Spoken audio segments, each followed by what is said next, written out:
जय हिंद दोस्तों।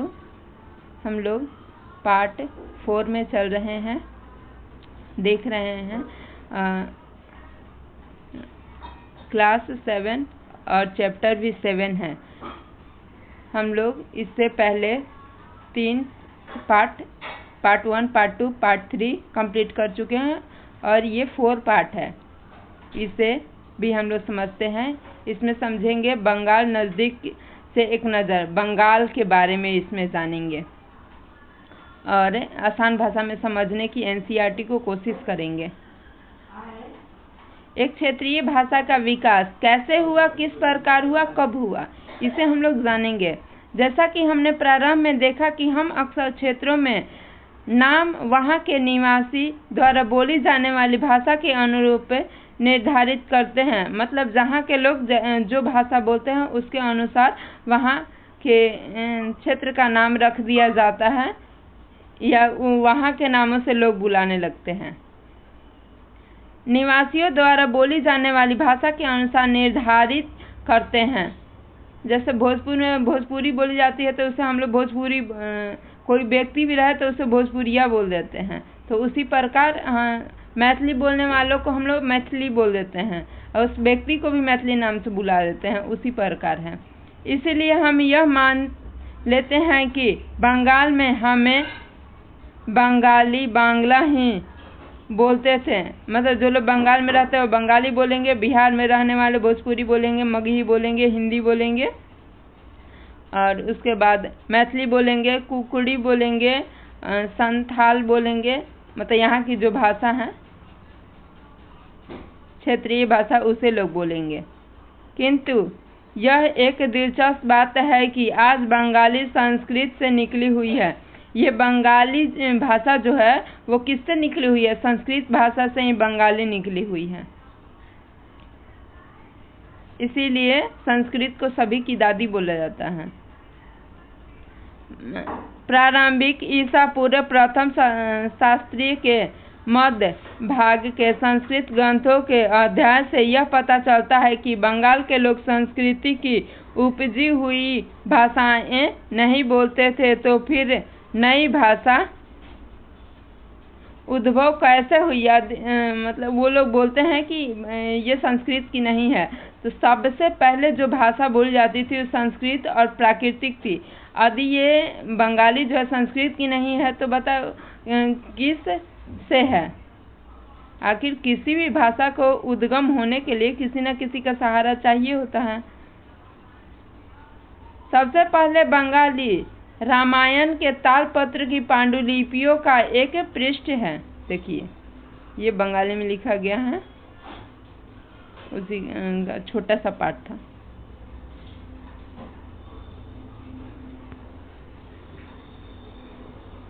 ईसा पूर्व 4वीं-3वीं शताब्दी से बंगाल और मगध दक्षिण बिहार के बीच वाणिज्यिक संबंध स्थापित होने लगे थे, जिसके कारण संभवतः संस्कृत का प्रभाव बढ़ता गया। 4वीं शताब्दी के दौरान गुप्त वंशीय शासकों ने उत्तरी बंगाल पर अपना राजनीतिक नियंत्रण स्थापित कर लिया और वहां ब्राह्मणों को बसाना शुरू कर दिया। मतलब वहां पर रहने के लिए ब्राह्मणों को भी कह दिया। इस प्रकार गंगा की मध्य घाटी के भाषाई तथा संस्कृति प्रभाव अधिक प्रबल हो गए और 7वीं शताब्दी में चीनी यात्री ह्वेनसांग ने यह पाया कि बंगाल में स्वच्छ संस्कृति से संबंधित भाषाओं का प्रयोग हो रहा था। 8वीं शताब्दी से पाल शासकों के अंतर्गत एक क्षत्रिय राज्य का उदय हो गया। 14वीं से 16वीं शताब्दी के बीच बंगाल पर सुल्तानों का शासन हो रहा था, जो दिल्ली में स्थित शासकों से स्वतंत्र थे। 1586 में जब अकबर ने इस बंगाल को जीत लिया तो उसे सूबा माने जाने लगा। मतलब बंगाल को जीतने के बाद उसे सूबा माने जाने लगा। उस समय प्रशासन की भाषा तो फारसी थी, लेकिन बंगाली एक क्षेत्रीय भाषा के रूप में विकसित हुई।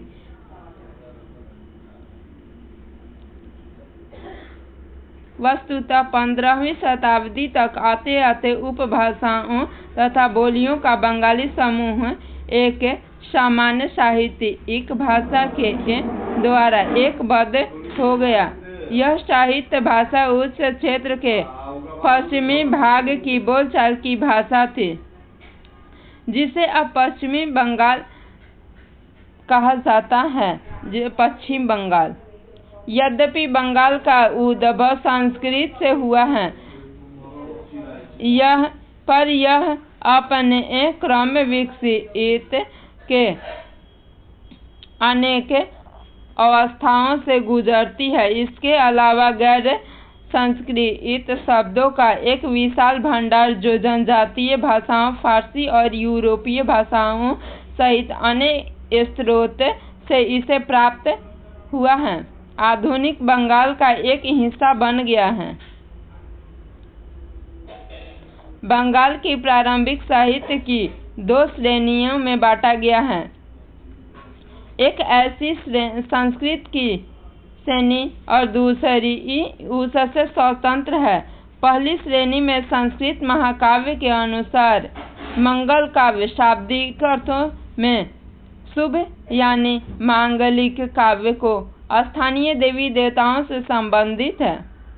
और काव्य साहित्य जैसे गैड़िए वैष्णव आंदोलन के नेता श्री चैतन्य देव की जीवनियाँ आदि शामिल हैं।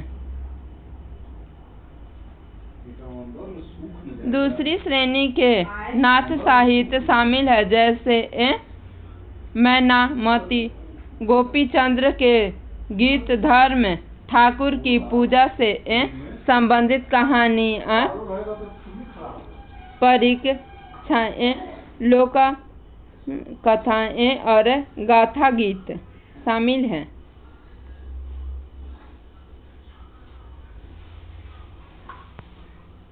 मैनामती गोपीचंद्र और धर्म ठाकुर नाथ लोग सन्यासी होते थे जो तरह तरह की योजनाओं क्रियाएं करते थे। यह गीत विशेष जो अक्सर अभिनीत किए जाता था, यह बताता है कि रानी मैनामती ने अपने पुत्र गोविंद चंद्र को अनेक बाधाओं के समक्ष उपन्यास का मार्ग अपनाने को किस प्रकार से प्रोत्साहित किया था। धर्म ठाकुर एक क्षेत्रीय लोकप्रिय हैं, जिसकी पूजा अक्सर एक पत्थर या काठ की मूर्ति के रूप में की जाती है।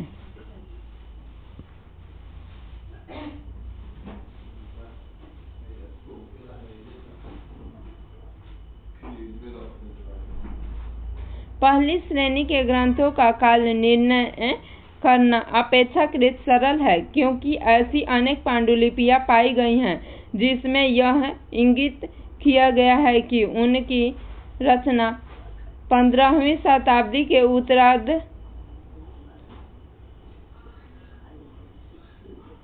18वीं शताब्दी के मध्य के बीच की गई।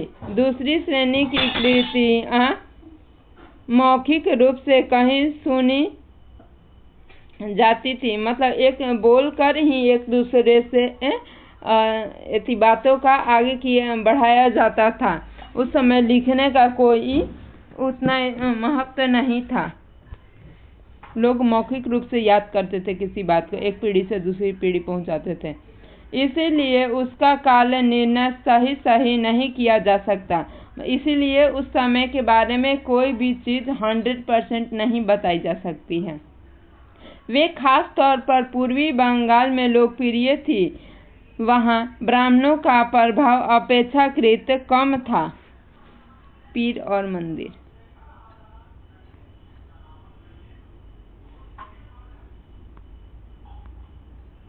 ज़्यादा बड़ा हुआ तो इतना ही छोड़ देंगे, बहुत बड़ा है। आपके विचार से द्वितीय श्रेणी की कृतियाँ लिखित रूप में क्यों नहीं रखी जाती थी?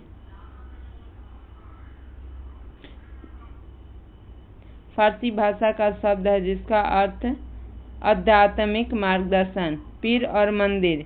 यहाँ से हम लोग अगले वीडियो में देखेंगे।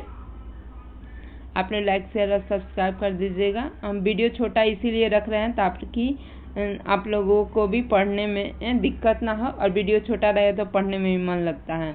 ज़्यादा बड़ा हो जाए तो इंसान ऊब जाता है।